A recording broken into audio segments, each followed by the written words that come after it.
Давайте начнем с севера. Усинская предпринимательница Анна интересуется, какие культурно-массовые мероприятия религиозной тематики проводятся на территории Республики Коми. Взаимодействие с религиозными конфессиями, их у нас на территории республики сегодня 15. Это одно из направлений деятельности министерства. Поэтому, когда готовится план работы министерства на следующий год, всегда учитываются в том числе и проекты в этой области.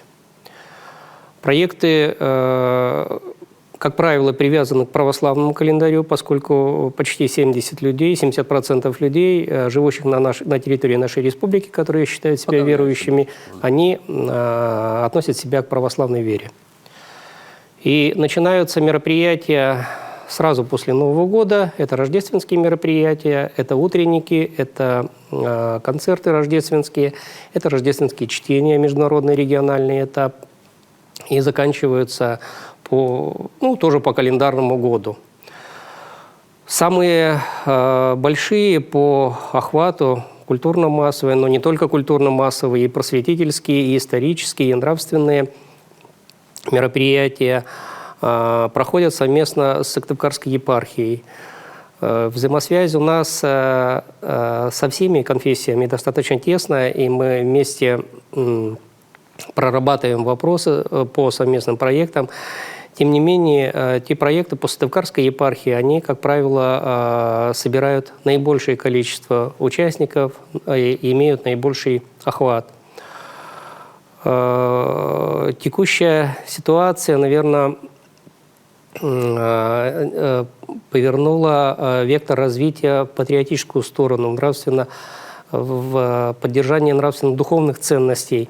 И в связи с этим у религиозных организаций появились проекты, направленные на эту область.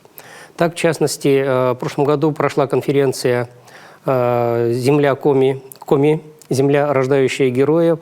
И в продолжении этой конференции как раз были впервые в республике, в истории были организованы первые зырянские патриотические чтения. Также патриотическую направленность имеющую уже давнюю историю Троицкий слет, куда собираются у нас ребята-школьники из многих муниципалитетов республики, вызывает всегда очень большой интерес это мероприятие. Мы благодарны епархии за эти труды по патриотическому духовно-нравственному воспитанию нашей молодежи.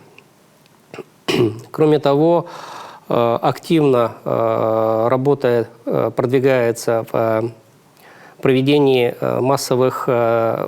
концертов для детишек, в том числе и из детского сада.